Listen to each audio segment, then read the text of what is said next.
Hello friends, मैं मनीष सिंह आप सभी का अपने यूट्यूब चैनल पर स्वागत करता हूं। आज के वीडियो लेक्चर में हम लूप्स के बारे में जानेंगे। तो चलिए फ्रेंड्स, हम आज का वीडियो लेक्चर स्टार्ट करते हैं। तो फ्रेंड्स, लूप्स होते क्या हैं पहले हम ये जान लेते हैं। तो लूप्स एक इटरेशन स्टेटमेंट होते हैं जिनका यूज सी में हम तब करते हैं जब हमें किसी ब्लॉक ऑफ कोड को मल्टीपल टाइम्स रिपीट करना होता है। इसे इटरेशन स्टेटमेंट भी कहा जाता है क्योंकि इसमें हम पर्टिकुलर ब्लॉक ऑफ कोड को एक पर्टिकुलर कंडीशन के ट्रू होने तक रिपीट करते हैं। कई बार ऐसी सिचुएशंस होती है जहां पर हमें सेम ब्लॉक ऑफ कोड को अगेन एंड अगेन रिपीट करना पड़ता है जिससे कि हमें हमारा डिजायर आउटपुट मिल सके। फॉर एग्जाम्पल, जैसे मैंने यहाँ पे एक एग्जाम्पल लिखा हुआ है फैक्टोरियल का। I have to calculate factorial of 5। तो अब 5 का फैक्टोरियल कैसे कैलकुलेट होता है? तो सभी को पता है फैक्टोरियल कैलकुलेट करने के लिए क्या होगा, 1 इंटू 2 इंटू 3 इंटू 4 इंटू 5। अब सबसे पहले हम क्या करते हैं, हम सबसे पहले इस पोर्शन को सॉल्व करते हैं। 1 into 2 we have to write 2। Now after that I have to multiply this operation, this result will be this and I will be get 6। After that I have to multiply this with this 4 and I will be get 24। Now, after that, I have to multiply this 24 with this 5 and I will be get 120. Then our final answer is my 120. But here, I have to repeat multiplication 4 times. Means again and again. मुझे ये result जानने के लिए मुझे इस multiplications को कई बार perform करना पड़ा। फॉर एग्जांपल, इस एग्जांपल में मैंने कितनी बार मल्टीप्लिकेशन परफॉर्म करा? 1 2 3 4। How many times I have to perform? I have to perform 4 times.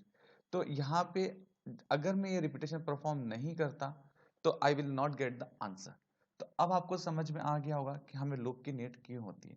Loop basically iteration statement होते हैं जो किसी पर्टिकुलर ब्लॉक को एक कंडीशन के ट्रू होने तक रिपीट करते हैं अगेन एंड अगेन। जब हमें कोई block of code bar bar execute कराना है, पर्टिकुलर कंडीशन तक एग्जीक्यूट कराना, तब हम लूप स्टेटमेंट का यूज करते हैं।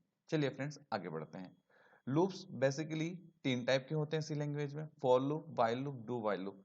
बट इसके अलावा जो मेन है वो ये जानना जरूरी है कि लूप्स को 2 कैटेगरी में डिवाइड किया गया है। एक कैटेगरी होती है एंट्री,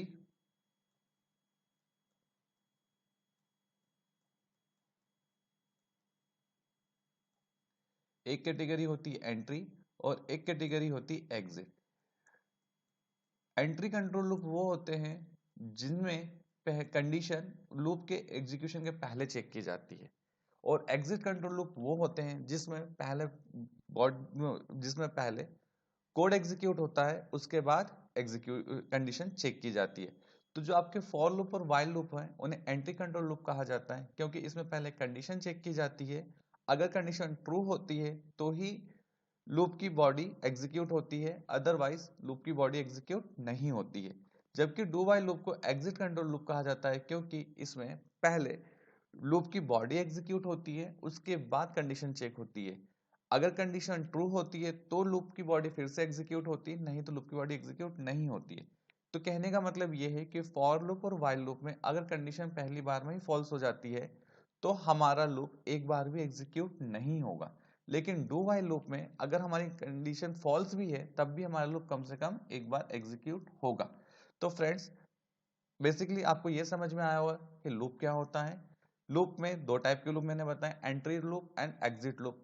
एंट्री कंट्रोल लूप वो लूप होते हैं जिसमें पहले कंडीशन चेक होती है एंड उसके बाद आपका ब्लॉक ऑफ कोड एग्जीक्यूट होता है। एग्जिट कंट्रोल लूप में पहले execute block of code execute होता है, उसके बाद आपका कंडीशन चेक होता है। तो बेसिकली लूप क्या होते हैं हमने ये समझ लिया, लूप्स कितने टाइप के होते हैं हमने ये समझ लिया। सी हमें 3 प्रकार के लूप्स अवेलेबल कराता है, for loop, while loop and do while loop. In loops के बारे में हम आगे और डिटेल में पढ़ेंगे। चलिए फ्रेंड्स, उससे पहले एक इंपॉर्टेंट चीज है वो हम समझ लें। जब भी हम लूप के बारे में सोचते हैं या जब भी हमें अपने प्रोग्राम में लूप को इंप्लीमेंट करना होता है तो हमें इन चीजों की रिक्वायरमेंट होती है। तो चलिए फ्रेंड्स, वन बाय वन हम समझते हैं। सबसे पहले आता है इनिशियलाइजेशन स्टेटमेंट। जब भी हम लूप इंप्लीमेंट करने जाते हैं तो सबसे पहले हमें फाइंड पता करना होता है initialization statement. Initialization statement basically आपको यह बताता है कि from where we have to start, हम कहां से स्टार्ट करना चाहते हैं। जैसे for example, I want to print a counting from 1 to 10, मैं काउंटिंग प्रिंट कराना चाहता हूं 1 to 10। तो यहाँ पे आपको समझ में आ रहा है कि from where I have to start from 1। मुझे इसको स्टार्ट कहाँ से करना है, I have to start from 1, तो that is called my initialization point. Second आता है कंडीशन स्टेटमेंट। कंडीशन स्टेटमेंट वो एक स्टेटमेंट होता है जिसके बेस पे ही आपके लूप का एग्जीक्यूशन डिपेंड करता है। अगर आपके कंडीशन स्टेटमेंट का एक्सप्रेशन ट्रू होता है तो लूप की बॉडी एग्जीक्यूट होती है, और अगर आपकी कंडीशन स्टेटमेंट एक्सप्रेशन फॉल्स होता है तो आपकी लूप की बॉडी एग्जीक्यूट नहीं होती है। तो बेसिकली कंडीशन स्टेटमेंट आपके लूप को कंट्रोल करने का काम करता है। अगर प्रॉपर कंडीशन नहीं अप्लाई की गई है तो आपका लूप इनफाइनाइट लूप में भी कन्वर्ट हो जाएगा, means a loop can not terminate. तो कंडीशन स्टेटमेंट्स आपको प्रॉपर लगानी है जिससे आपका लूप टाइमली और कंडीशन के फॉल्स होते ही टर्मिनेट हो सके। कंडीशन स्टेटमेंट्स आपके नीड के अकॉर्डिंग होगी। जैसे अभी मैंने बात करी कि हम एक प्रोग्राम बनाना जिसमें हम चाहते हैं काउंटिंग प्रिंट कराना फ्रॉम 1 to 10। 1 to 10 मतलब कि मुझे कहाँ तक जाना है, 1 से स्टार्ट करना है और जब तक मैं 10 तक ना पहुंच जाऊं तब तक मुझे चलते जाना है। तो इसके अकॉर्डिंग मेरी कंडीशन क्या हो गई, लेस देन इक्वल टू 10। मुझे कहाँ तक जाना है, मुझे स्टार्ट तो 1 से करना है लेकिन मुझे जाना कहाँ तक है, मुझे लेस देन इक्वल टू 10 तक जाना है। जब तक मेरे लूप वेरिएबल का मान 10 से छोटा है तब तक मुझे चलते जाना है। That is my second part. Third आता है updation. Updation part is the third part. Updation part में आप अपने एक्सप्रेशन को अपडेट करते हैं और बार बार एक्सप्रेशन को अपडेट करने के बाद आप कंडीशन को जाके चेक करते हैं। अगर हम अपडेशन नहीं करेंगे तो we are not reach to the terminated condition.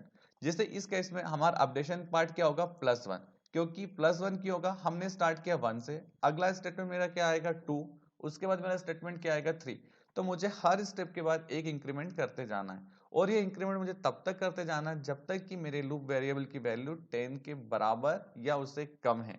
जैसे ही 10 से ये बड़ा होगा कंडीशन फॉल्स होगी और हमारा लूप ब्रेक हो जाएगा। अब एक चीज आप यहाँ पे ध्यान रखिएगा, किसी भी लूप स्टेटमेंट में इनिशियलाइजेशन स्टेटमेंट केवल एक ही बार एग्जीक्यूट होता है, उसके बाद इनिशियलाइजेशन स्टेटमेंट एग्जीक्यूट नहीं होता है। अब होता है क्या है, इनिशियलाइजेशन के बाद कंडीशन स्टेटमेंट चेक किया जाता है, कंडीशन ट्रू होती है तो body of the loop execute होता है। Body of the loop execute कराने के बाद कंट्रोल जो होता है वो अपडेशन स्टेटमेंट के पास जाता है, फिर अपडेशन स्टेटमेंट अपडेट करके उसको कंडीशन स्टेटमेंट के पास भेजता है, और ये प्रोसेस तब तक चलती रहती है जब तक कि हमारा कंडीशन स्टेटमेंट ट्रू है। तो आपका अब लूप किसके बीच में चलता है, कंडीशन और अपडेशन स्टेटमेंट के बीच में। इसके बाद last but not the list body of the loop, ये वो ब्लॉक ऑफ कोड होता है जिसको आप बार बार एग्जीक्यूट कराना चाहते हैं, जिसे आप बार बार रिपीट करना चाहते हैं, तो ये होता है बॉडी ऑफ द लूप। तो बेसिकली लूप आपको मैंने समझाया, लूप में आपको ये समझ में आया कि हमें 4 चीजें ध्यान रखनी है। 4 चीजों में एक चीज है बॉडी ऑफ द लूप, और रिमेनिंग 3 स्टेटमेंट्स को बोला जाता है कंट्रोल स्टेटमेंट, जो कि लूप को कंट्रोल करने का काम करते हैं। इनिशियल कंट्रोल स्टेटमेंट के 3 पार्ट बताएं, इनिशियलाइजेशन, कंडीशन और अपडेशन। इनिशियलाइजेशन जिसमें हम इनिशियलाइज करते हैं, कंडीशन जहां पे हम लूप कब तक चलेगा या किस एक्सप्रेशन के ट्रू होने पे चलेगा वो डिफाइन करते हैं। Updation, updation with respect to time हम एक्सप्रेशन में करते जाते हैं जिससे कि हम हमारी कंडीशन तक रीच कर सकें। तो फ्रेंड्स बेसिकली ये होता है लूप इन सी। मैंने आपको लूप के बारे में समझाया, आई होप आप सभी को समझ में आया होगा। अगली क्लास में हम फॉर लूप, व्हाइल लूप और डू व्हाइल लूप को डिटेल में एग्जांपल के साथ समझेंगे। तब तक के लिए थैंक यू टू ऑल। आप लोग ट्राई करते रहिए, प्रैक्टिस करते रहिए, हम फिर जल्दी मिलते हैं। तब तक के लिए बाय टू ऑल।